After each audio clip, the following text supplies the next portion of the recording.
Mateus capítulo 22. Então, Jesus, tomando a palavra, tornou a falar-lhes em parábolas, dizendo: O reino dos céus é semelhante a um certo rei que celebrou as bodas de seu filho. E enviou os seus servos a chamar os convidados para as bodas, e estes não quiseram vir. Depois, enviou outros servos, dizendo: Dizei aos convidados: Eis que tenho o meu jantar preparado, os meus bois e cevados já mortos, e tudo já pronto, vinde às bodas. Porém eles, não fazendo caso, foram, um para o seu campo, e outro para o seu negócio. E, os outros, apoderando-se dos servos, os ultrajaram e mataram.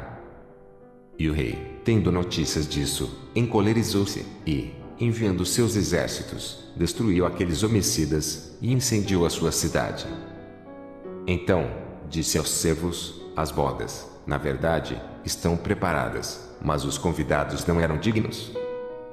Ide, pois, às saídas dos caminhos e convidai para as bodas a todos os que encontrardes. E os servos, saindo pelos caminhos, ajuntaram todos quantos encontraram, tanto maus como bons, e a festa nupcial ficou cheia de convidados. E o rei, entrando para ver os convidados, viu ali um homem que não estava trajado com veste nupcial. E disse-lhe: Amigo, como entraste aqui, não tendo veste nupcial? E ele emudeceu.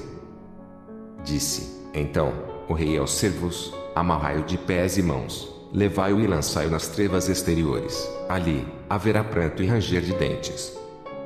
Porque muitos são chamados, mas poucos, escolhidos. Então, retirando-se os fariseus, consultaram entre si como surpreenderiam em alguma palavra. E enviaram-lhe os seus discípulos, com os herodianos, dizendo: Mestre, bem sabemos que és verdadeiro e ensinas o caminho de Deus, segundo a verdade, sem te importares com quem quer que seja, porque não olhas a aparência dos homens. Dize-nos, pois, que te parece, é lícito pagar o tributo a César ou não? Jesus, porém, conhecendo a sua malícia, disse: Por que me experimentais, hipócritas? Mostrai-me a moeda do tributo. E eles lhe apresentaram um dinheiro. E ele disse-lhes: De quem é esta efígie e esta inscrição? Disseram-lhe eles: De César.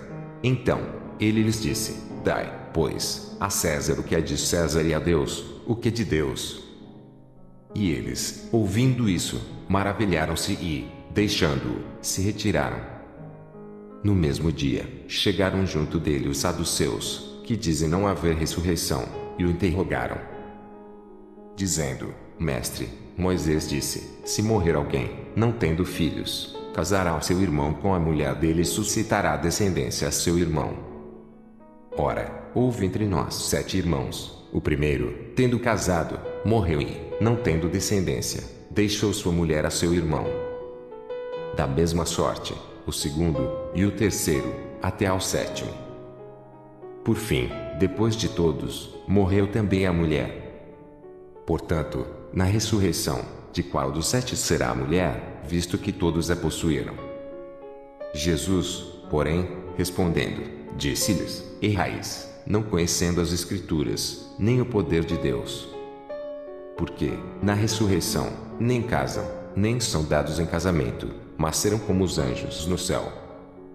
E, acerca da ressurreição dos mortos, não tendes lido o que Deus vos declarou, dizendo: Eu sou o Deus de Abraão, o Deus de Isaque e o Deus de Jacó? Ora, Deus não é Deus dos mortos, mas dos vivos. E, as turbas, ouvindo isso, ficaram maravilhadas da sua doutrina.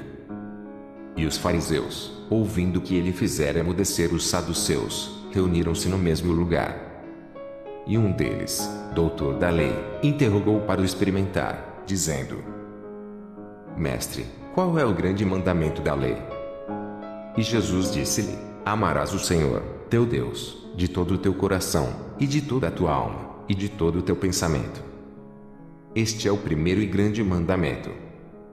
E o segundo, semelhante a este, é: amarás o teu próximo como a ti mesmo. Desses 2 mandamentos dependem toda a lei e os profetas. E, estando reunidos os fariseus, interrogou-os Jesus, dizendo: Que pensais vós do Cristo? De quem é filho? Eles disseram-lhe: De Davi.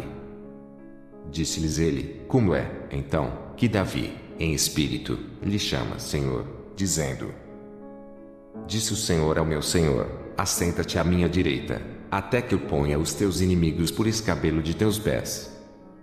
Se Davi, pois, lhe chama Senhor, como a seu filho. E ninguém podia responder-lhe uma palavra, nem, desde aquele dia, ousou mais alguém interrogá-lo.